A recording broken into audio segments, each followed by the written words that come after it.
विषय हिंदी में कृतिका का यही ठैया झुलनी हैरानी हो रामा शिव प्रसाद मिश्र रुद्र जी का लिखा हुआ है। उसी का प्रश्न उत्तर समझा रहे थे। 7वां प्रश्न तक का उत्तर समझा दिए थे। आज 8वां से होगा। तो 8वां प्रश्न है, दुलारी और टुन्नू के प्रेम के पीछे उनका कलाकार मन और उनकी कला थी। यह प्रेम दुलारी को देश प्रेम तक कैसे पहुंचाता है? दुलारी टुन्नू की काव्य प्रतिभा और मधुर स्वर पर मुग्ध थी। दुलारी टुन्नू की काव्य प्रतिभा और मधुर स्वर पर मुग्ध थी। यौवन के अस्ताचल पर खड़ी दुलारी के हृदय में कहीं उसने अपना स्थान बना लिया था। टुन्नू भी उस पर आसक्त था, परंतु उसके आसक्त होने का संबंध शारीरिक न होकर आत्मिक था। अतः दोनों के मध्य संबंध का कारण कला और कलाकार मन ही थी। दुलारी के मन में टुन्नू के प्रति करुणा थी।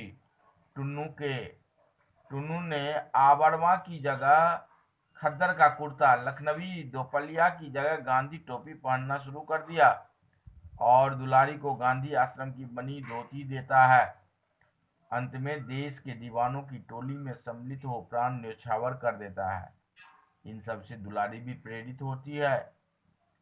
दुलारी का देश के दीवानों के विदेशी नए वस्त्र देना, टुन्नू की मृत्यु पर विचलित हो उसकी दी हुई खादी की धोती पहनकर उसके मरने के स्थान पर जाना और टाउन हॉल में उसकी श्रद्धांजलि में गाना, सभी देश की प्रेम की भावना को व्यक्त करता है।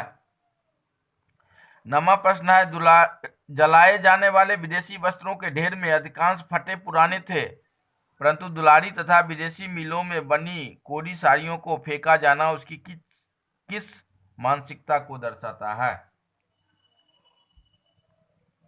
आजादी के दीवानों की एक टोली जलाने के लिए विदेशी वस्त्रों का संग्रह कर रही थी। अधिकतर लोग फटे पुराने वस्त्र फेंक रहे थे। उनमें देश प्रेम कम, दिखावे का भावना अधिक था। किंतु बिना किसी मोह के विदेशी वस्त्रों का बहिष्कार करते हुए दुलारी ने विदेशी वस्त्रों की बनी उन साड़ियों को फेंक दिया जिनकी अभी तक तह नहीं खुली हुई थी। उसके मन में देश प्रेम की भावना पूर्ण रूपेण अपनी जगह बना चुकी थी। उसका विदेशी वस्त्रों के प्रति मोह समाप्त हो चुका था। जिस रास्ते पर टुन्नू चल रहा था उस पर चलकर उसने टुन्नू के प्रति आत्मीय स्नेह को स्पष्ट किया। 10वां प्रश्न है, मन पर किसी का बस नहीं, वह रूप या उम्र का कायल नहीं होता। टुन्नू के इस कथन में उसका दुलारी के प्रति किशोर जनित प्रेम व्यक्त हुआ है, परंतु उसके विवेक ने उसके प्रेम को किस दिशा की ओर मोड़ा? मन पर किसी का बस नहीं, वह रूप और उम्र का कायल नहीं होता, यह टुन्नू के किशोर मन की अभिव्यक्ति है। टुन्नू जहां 16-17 वर्षीय किशोर था, वहीं दुलारी यौवन के अस्ताचल पर खड़ी थी। इस तरह तो टुन्नू का शारीरिक सौंदर्य के प्रति आकर्षण नहीं था।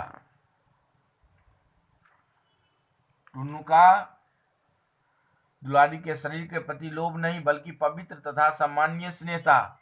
होली के अवसर पर दुलारी को सूती खादी साड़ी देने पर दुलारी ने जब उसकी उपेक्षा की तो उसने कहा, मैं प्रतिदान में तुमसे कुछ मांगता तो नहीं हूं। दुलारी की उपेक्षा ने टुन्नू के विवेक की दुलारी के प्रति बढ़ते प्रेम को देश प्रेम की ओर मोड़ दिया। वह आजादी के दीवानों के साथ कार्य करने लगा, विदेशी वस्त्रों की होली जलाने वाली टोली में सम्मिलित हो गया। इस देश प्रेम की भावना के कारण अली सगीर के गालियां देने पर प्रतिवाद करने की हिम्मत कर बैठता है और उसके ठोकर मारने पर मृत्यु हो जाता है। इस तरह उसका बलिदान अंग्रेज खुफिया पुलिस के रिपोर्टर का विरोध करने पर हुआ और उसका देश प्रेम सफल हुआ। 11वां प्रश्न है, यही ठैया झुलनी हैरानी हो रामा का प्रतीकार्थ समझाइए। इसी जगह पर मेरी नाक की झुलनी खो गई है, यह इसका शाब्दिक अर्थ है। इसी जगह पर मेरी नाक की झुलनी खो गई है, इसका शाब्दिक अर्थ है। दुलारी स्पष्ट करती है कि थाने आकर मेरी नाक की लौंग खो गई, अर्थात मेरी प्रतिष्ठा जाती रही। थाने में दुलारी को बुलाकर उसकी इच्छा के विपरीत गाने के लिए विवश किया गया था। इस तरह वह अपनी प्रतिष्ठा का खोना मानती है। दुलारी टुन्नू को अप्रत्यक्ष रूप से स्वीकार कर चुकी थी, जिससे वही अली सगीर ने बूट की ठोकर मारी थी और वह उस चोट से वहां गिरकर मर गया था। इसका दूसरा अर्थ है कि मेरी नाक की लौंग यानी मेरा सुहाग टुन्नू यहीं पर मार दिया गया है, अर्थात मेरी सबसे प्रिय चीज खो गई है।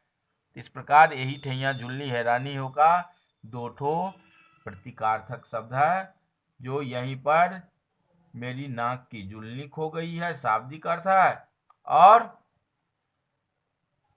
भावार्थ जो है यहीं पर मेरा सबसे प्रिय चीज खो गई है, यानी मेरी प्रतिष्ठा यहाँ पर खो गई है। यही इस प्रश्न का उत्तर है। इस प्रकार इस शीर्षक का 11 प्रश्न का उत्तर समझा दिए हैं। फिर जब कभी दिक्कत होगा पुनः समझाएंगे।